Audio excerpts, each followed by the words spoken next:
नमस्कार। इलेक्ट्रोहोम्योपैथी के इस विशेष एपिसोड में मैं बस्ती से डॉक्टर श्रीवास्तव अपने सभी सुनने वाले इलेक्ट्रोहोम्योपैथिक प्रेमियों का, इलेक्ट्रोहोम्योपैथी को अपनाने वालों का, सबका दिल से स्वागत करता हूं। आज 2 फरवरी 2022 हम शुरू कर रहे हैं प्रैक्टिस ऑफ मेडिसिन की अपनी सीरीज अपने यूट्यूब चैनल पर। लेकिन इससे पहले कि हम अपना ये सीरीज आप तक पहुंचाएं, विभिन्न रोगों पर हम चर्चा करें, उनकी औषधियों पर चर्चा करें, हम सबसे पहले कुछ इलेक्ट्रोहोम्योपैथी के टिप्स आप तक पहुंचाना चाहेंगे। लेकिन अगर आप हमारे इस टिप्स को आगे की ओर और भी अधिक सुनना चाहते हैं तो कृपया हमारे नए साथी हमारे इस यूट्यूब चैनल को सब्सक्राइब करें, लाइक करें और बेल दबा दें, जिससे हम इलेक्ट्रोहोम्योपैथी के क्षेत्र में किए गए अपने विशिष्ट कार्यों को अनुभव के साथ आपको जल्दी से जल्दी शेयर कर सकें और आप इसका लाभ ले सकें। जी हाँ बहनों और भाइयों, मैं आपका प्यारा दोस्त डॉक्टर श्रीवास्तव बस्ती से आपके लिए अपनी इलेक्ट्रोहोम्योपैथी की सेवाएं लेके हाजिर हूँ। बहुत से साथी हमारे पुस्तक में या हमारी जो हैंडबुक ऑफ इलेक्ट्रोहोम्योपैथी है, जिसको लेकर के मैं आज आपके बीच हूँ, ये हैंडबुक ऑफ इलेक्ट्रोहोम्योपैथी पूरे देश में या यूं कहें विदेश में भी काफ़ी पॉपुलर हो गई है और ये सब आप सब लोगों का स्नेह और प्यार है। सबसे पहले 2 मिनट में इस बुक की कहानी। दरअसल 17 अप्रैल 2020 को जब मैंने अपना पहला वीडियो जारी किया था, तो उसके बाद आप सबके चाहने वालों की और ऑनलाइन आने वालों की संख्या निरंतर बढ़ती रही और हमारे कुछ साथियों ने हमको प्रपोज किया कि मैं जो कुछ बोल रहा हूं उसको एक पुस्तक के रूप में, एक बुक के रूप में, एक लैंग्वेज के रूप में सेट कर दूं, उसका संकलन कर दूं। मैंने आप सबके आग्रह को स्वीकार किया। बहुत कड़ी मेहनत, लगातार कलम चलाते हुए अपने शरीर को थका करके मैंने इस पुस्तक को बिल्कुल रिकॉर्ड समय में लगभग 3 से 4 महीने में मैंने इसको रेडी किया और पिछले 11 जनवरी 2021 को ये बुक उत्तर प्रदेश में प्रयागराज में स्थित हाई कोर्ट के न्यायाधीश के द्वारा लॉन्च की गई। पूर्व न्यायाधीश थे और उस बुक के लॉन्च होने के तुरंत बाद ये ऑनलाइन आप तक पहुंचती रही। आप सब ने हमसे ऑनलाइन पेमेंट के द्वारा इस बुक को अपने घर बैठे मंगाया।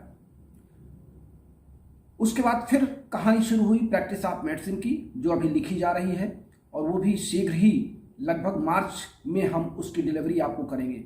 यानी कहने का मतलब यह है कि 1 वर्ष के अंतराल पे 2 किताबों के लिए मैंने अपने समय को, अपने दिमाग को, अपने श्रम को, अपने पूरी ऊर्जा को आप सबके लिए समर्पित इसलिए किया है कि कल मैं रहूं ना रहूं, उम्र के हिसाब से हर व्यक्ति को अपने आप में मेंटेन कर लेना चाहिए। कहा गया है कि जब बच्चा आपके कंधे तक पहुंच जाए तो उसको अपना मित्र समझना चाहिए। उसी तरीके से जब आपकी उम्र 50 के ऊपर हो जाए तो अपनी जिम्मेदारियों को, अपने परिवार को सौंपते हुए अपने आप को धीरे धीरे अपने बोझ कम करने चाहिए। और आज मैं 58 वर्ष में आपसे जब मुखातिब हूँ तो मुझे लगता है कि इलेक्ट्रोहोम्योपैथी में जो कुछ मेरे अंदर है वो आप सबको दे करके मैं इस दुनिया से विदा लूँ।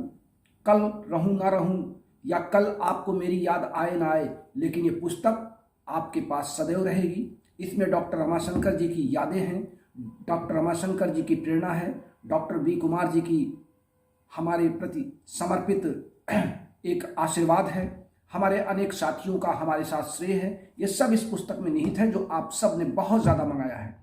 और अभी भी मैं अगर इस बात की चर्चा करूं कि ये बुक अभी भी बहुत लोकप्रिय है और आप सब तक बहुत अधिक इसकी डिमांड जारी है। अब आइए हम चर्चा करते हैं कि हम जब प्रैक्टिस ऑफ मेडिसिन में विभिन्न रोगों की चर्चा हम आरंभ कर रहे हैं तो हमने अपने इस पुस्तक के 341 नंबर के पेज पर एक महत्वपूर्ण चार्ट बनाया है। ये जिनके पास ये किताब गई है, ये चार्ट है। इस चार्ट में हमने ये बताने का प्रयास किया कि जब हमारे शरीर के 3 सिस्टम बहुत महत्वपूर्ण हैं। हमारे नए श्रोताओं के लिए आज का ये वीडियो बहुत महत्वपूर्ण है। आप इस वीडियो को सोते जागते उठते बैठते इसको जरूर सुने, 2 बार सुने, 3 बार सुने, निश्चित रूप से आपको इस सीरीज के इस पहले वीडियो का यानी प्रैक्टिस ऑफ मेडिसिन सीरीज 2022 आपको पहले सीरीज के रूप में, पहले वीडियो के रूप में बहुत पसंद आएगा। हमारे नए साथियों के लिए हम बता दें कि इलेक्ट्रोहोम्योपैथी में किसी भी रोगी का ट्रीटमेंट करने से पहले हमको law of disease, law of medical, law of pharmacy, law of chemistry of medicine और लॉ ऑफ मेडिसिन गिवन, हमें ये 5 सिद्धांत का बहुत जबरदस्त ज्ञान होना चाहिए। अर्थात रोग के पूरे डिस्क्रिप्शन के बारे में, रोगी के शिकायतों के साथ जुड़े हुए सिस्टम के बारे में, रोगी को दी जाने वाली मेडिसिन के सिलेक्शन के बारे में, और दी जाने वाली दवा जो हम सेलेक्ट करते हैं उस दवा की केमिस्ट्री क्या है, वो हमारे शरीर में जा करके किस रूप में कार्य करेगी, कैसे कार्य करेगी, ये सब बातों की जानकारी के साथ साथ एक अच्छे फिजिशियन को, एक अच्छे चिकित्सक को एनाटॉमी और फिजियोलॉजी यानी हमारे शरीर के आंतरिक अंगों, आंतरिक और बाह्य अंगों के संरचना के बारे में और उसके क्रिया के बारे में भी जानकारी होनी चाहिए। हम जब बात करते हैं इलेक्ट्रोहोम्योपैथी की प्रैक्टिस ऑफ मेडिसिन की, तो पहले हम 3 सिस्टम में इलेक्ट्रोहोम्योपैथी की औषधियों को डिवाइड करते हैं। यह मैंने अपने पूर्व के वीडियो में कहा था। हमारे सभी पुराने श्रोता इस बात को जानते हैं, नए श्रोता जो आज इस वीडियो को सुनने जा रहे हैं उनके लिए यह महत्वपूर्ण पहलू है। हमारे शरीर की प्रत्येक इकाई या प्रत्येक अंग या प्रत्येक सिस्टम सेल या कोशिका से बना है और कोशिका के प्रत्येक पार्ट के लिए कोशिका एक विस्तृत संरचना है, हालांकि बहुत छोटी होती है लेकिन एक विस्तृत संरचना है। और इस विस्तृत संरचना को जानने के लिए आपको इस विस्तृत संरचना को जानने के लिए आपको 3 सिस्टम पर ध्यान केंद्रित करूंगा और वो 3 सिस्टम आपके हैं। पहला है डाइजेस्टिव सिस्टम, दूसरा है एक्सक्रीटरी सिस्टम और तीसरा है सेंट्रल नर्वस सिस्टम।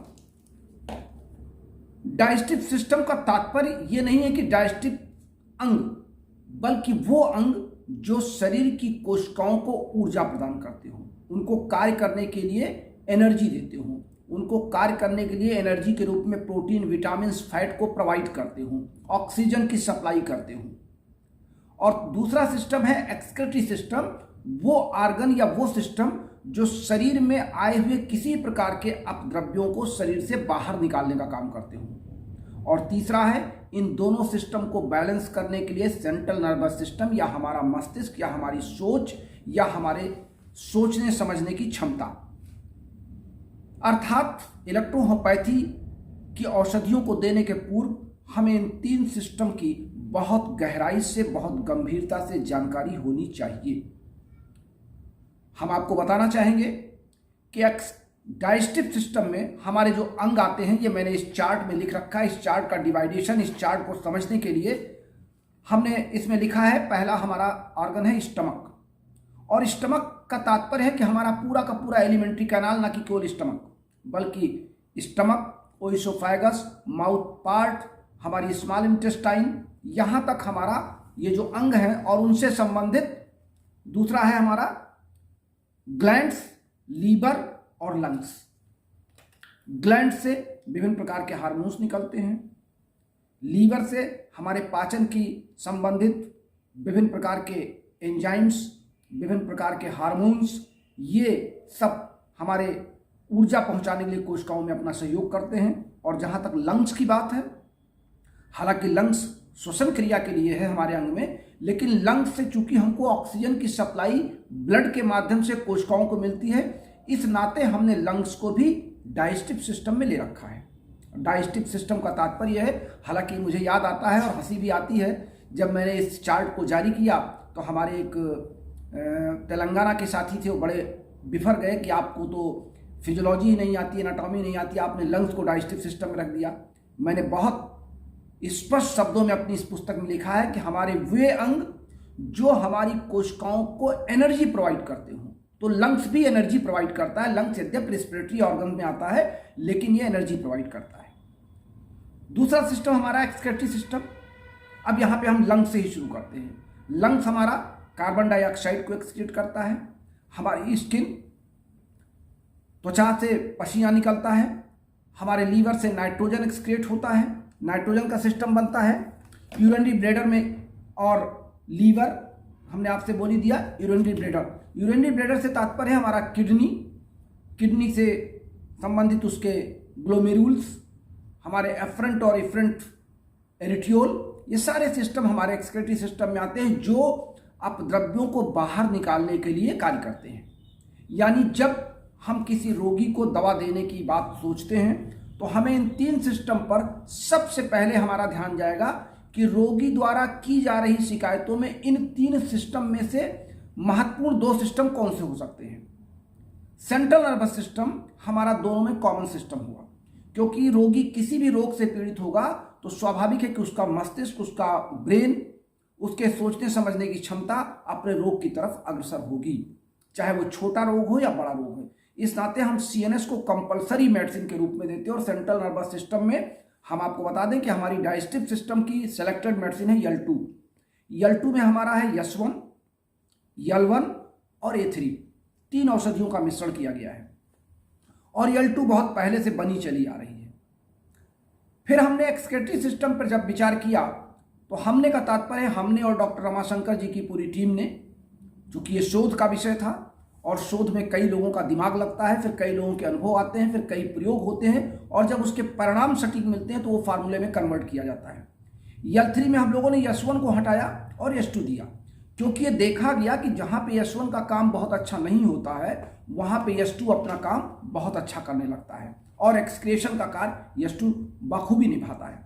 तो हमने फिर S2, L1 और A3 को मिलाकर के L3 का एक नाम दिया, यानी एक कंपाउंड बना S2, L1, A3 और L2 में था S1, L1, A3, दोनों में केवल S1 और S2 का अंतर था।